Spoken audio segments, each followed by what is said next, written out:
कुत्ते के पिल्ले की माँ बंदरिया। एक बार की बात है, शेर ने बंदरिया के बच्चे को मारकर उसे खा लिया था। बेचारी बंदरिया सोचती रहती है, मेरा बच्चा तो अब जिंदा नहीं रहा, तो मैं भी अब जी के क्या करूंगी। मुझे तो मर ही जाना चाहिए। मैं एक बच्चे को संभाल नहीं सकी, मुझे तो जीने का कोई अधिकार नहीं है।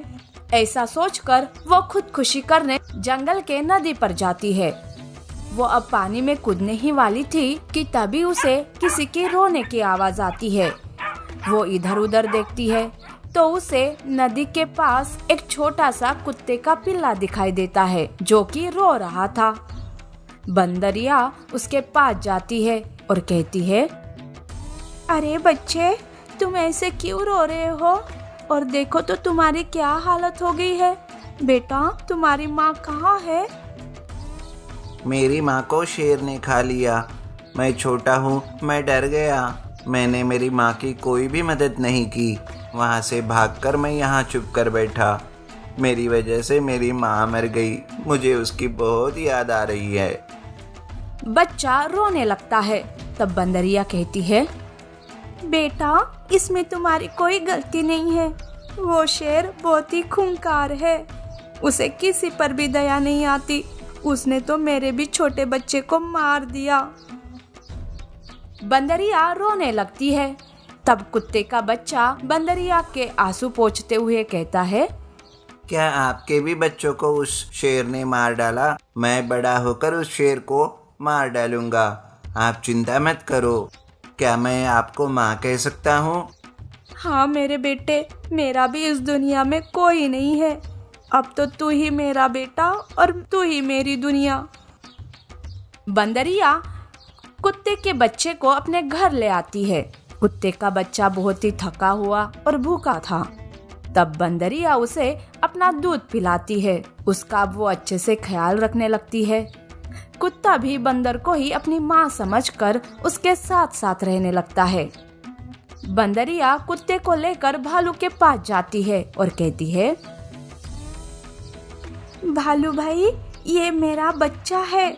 आप ना इसे ऐसी ट्रेनिंग दीजिए ताकि ये किसी भी मुसीबत का सामना कर सके। अरे बंदरिया, तुम्हारा बच्चा तो मर गया था ना। अब तुमने ये किस आवारा और अनाथ कुत्ते को उठा कर ले आई? तुम इसे अपना बच्चा मान रही हो? तुम्हारी अकल तो ठिकाने पर है ना? भालू भाई, ये मेरा बच्चा कोई आवारा या अनाथ नहीं है। मेरे बच्चे के बारे में ऐसा मत कहो। तुम मत सिखाओ मेरे बच्चे को, मैं ही खुद सिखाती हूँ अपने बच्चे को। बंदरिया भालू पर गुस्सा करके कुत्ते को लेकर वहाँ से चली जाती है। अब बंदरिया खुद ही अपने बच्चे को सिखाने लगती है। उसे अच्छे से खाना देती है और शिकारी से कैसे बचना यह भी सिखाती है। अब कुत्ता भी माँ बंदरिया के साथ पलने लगता है। बंदरिया की पालन पोषण से वो बहुत ही ताकतवर बनते जा रहा था। ऐसे में एक दिन फिर से शेर बंदरिया के घर के पास आता है। वहाँ उसे हट्टा खट्टा कुत्ता दिखाई देता है। उसे देखकर शेर के मुंह में पानी आता है। वो कहता है, अरे वाह, इस बंदर ने तो कुत्ते को पाल रखा है। बड़ा ही हट्टा कट्टा कुत्ता है ये तो। इसे खाकर तो मेरी हफ्ते भर की भूख मिट जाएगी। वो ऐसे सोच ही रहा था कि तभी वहाँ बंदरिया आती है और उसे रोकते हुए कहती है, शेर, अब इस बार मैं तुम्हें अपने बच्चे को खाने नहीं दूंगी। तुमने मेरा एक बेटा तो मुझसे छीन लिया है। अब मैं मेरे दूसरे बेटे को तुम्हें छीनने नहीं दूंगी। और हाँ, अगर मेरे बेटे को पता चला तो वो तुम्हें ही मारकर खा जाएगा। शेर बंदरिया की बात सुनकर हंसने लगता है और वो उस पर ही हमला बोल देता है। तब बंदरिया चिल्लाते हुए अपने बेटे को आवाज देती है, बेटा, बेटा, बचाओ। ये आवाज सुनकर कुत्ता शेर को पीछे से पकड़ लेता है। कुत्ता शेर को अपनी माँ पर हमला करने ही नहीं देता। अब उन दोनों में लड़ाई शुरू हो जाती है। कुत्ता तो बदले की आग में पहले से ही था। अब तो बंदरिया की वजह से वो और भी ताकतवर हो चुका था। इसीलिए कुत्ता अपने नुकीले दांतों से शेर को काटने लगता है। बंदरिया भी शेर को मारने लगती है। तब शेर घायल होकर अपने जान बचाकर वहाँ से भाग जाता है। इस तरह से माँ बेटे ने मिलकर शेर से बदला ले लिया। ऐसी और अमेजिंग कहानियों के लिए हमारे चैनल को लाइक और सब्सक्राइब करना ना भूलें। शुक्रिया।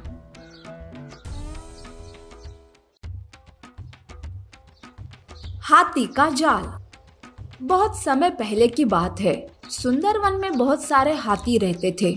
उनका मुखिया हाथी बड़ा दयालु, बुद्धिमान और गंभीर स्वभाव का था, परंतु उसका पुत्र बड़ा ही शरारती और खुरापाती दिमाग का था।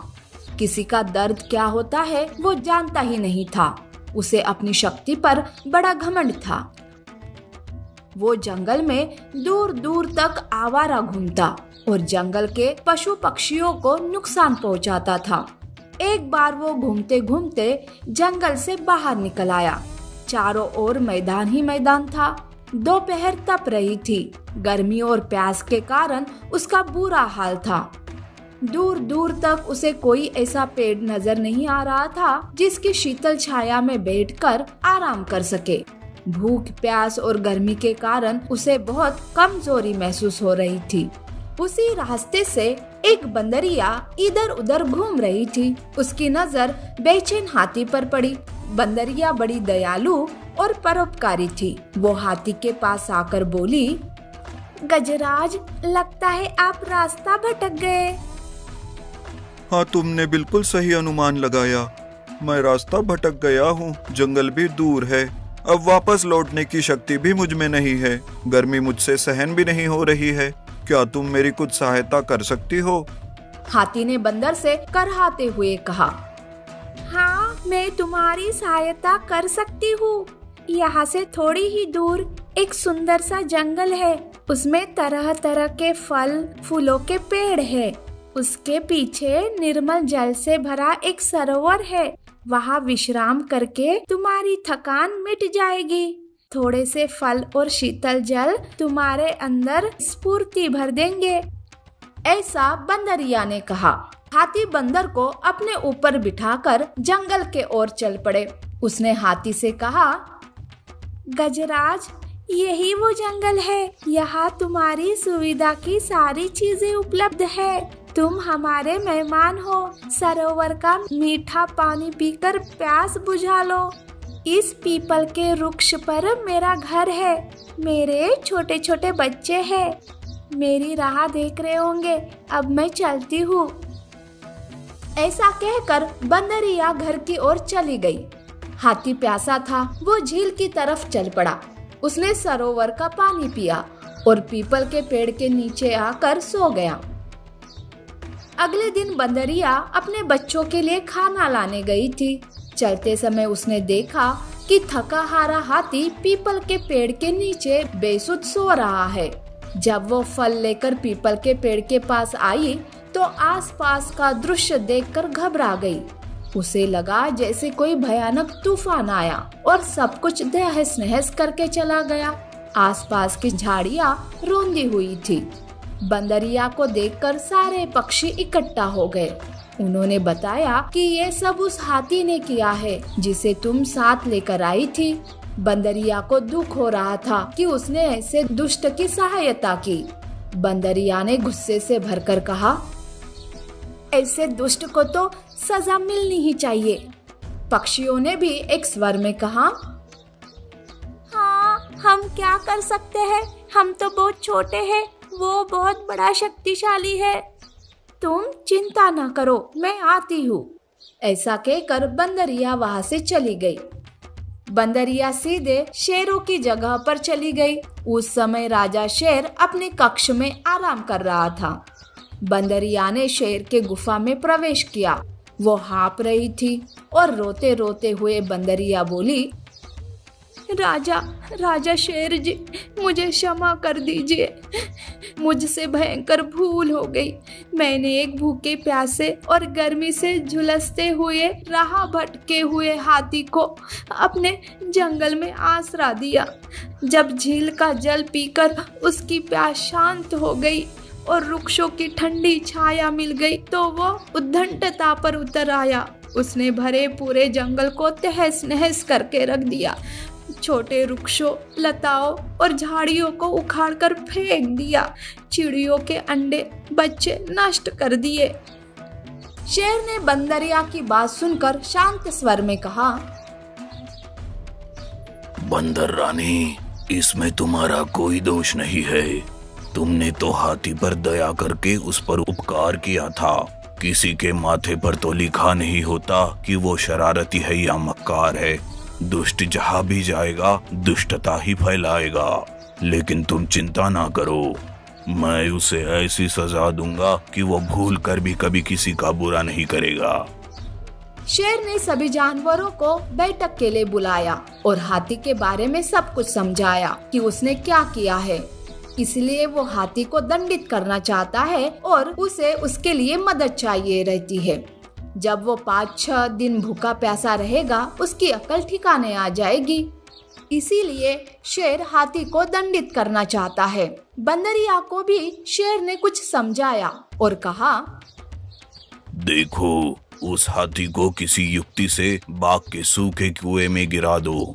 वो 10 फीट गहरा कुआं है। हाथी बगैर सहायता के बाहर निकल नहीं पाएगा। जाओ, जैसा कहा है वैसा ही करना। कुछ बंदर कुएं के पास पहुँचे। उन्होंने सूखे कुएं को पतली लकड़ियों से, मिट्टी और घास फूस से ढककर उस पर केले, पपीते, तरबूज, खरबूजे और ककड़िया आदि फल रख दिए। उन्होंने बंदर रानी से कहा, जाओ, तुम पता लगाओ कि हाथी कहाँ छुपा हुआ है। तुम उसे लालच देकर यहाँ तक ले आना, ठीक है? बंदरिया हाथी को ढूंढने लगी। उसने देखा हाथी खा पीकर एक पेड़ के तले लताओं में झुरमुट में बैठा था। ये देखकर बंदरिया बोली, गजराज, तुम यहाँ बैठे हो? मैंने तुम्हें कहाँ नहीं ढूंढा। मैंने तुम्हारी दावत के लिए तरह तरह के फलों का इंतजाम किया है। मेरे साथ आओ और चलकर फलों का स्वाद लो। हाथी सुनकर प्रसन्न हुआ और बोला, कहाँ है स्वादिष्ट फल? आओ मेरे साथ। वो हाथी को लेकर सूखे कुएं के पास आ गई और बोली, देखो कैसे तरह तरह के स्वादिष्ट फल है। हाथी के मुंह में पानी भर आया। जैसे ही झपटकर उसने फलों के पास पहुंचने की चेष्टा की, कड़कड़ की आवाज के साथ सब ढह गया और हाथी कुएं में गिर पड़ा। सभी इकट्ठे हो गए। चिड़िया चींची करने लगी। हाथी कुएं में पड़ा चिल्ला रहा था, अरे बचाओ, मुझे बचाओ, मुझे निकालो यहाँ से। तब बंदरिया ने कहा, तुम दुष्ट हो, मक्कार हो, तुम शेर के अपराधी हो। अब वही तुम्हें सजा देगा। हाथी 2 से 5 दिनों के लिए पीड़ित है। वो हर जानवर से भीख मांगता है कि वो आगे से ऐसी कोई गलती नहीं दोहराएगा। अंत में सभी जानवर हाथी को बाहर निकालने में मदद करते हैं और उसे जाने देते हैं।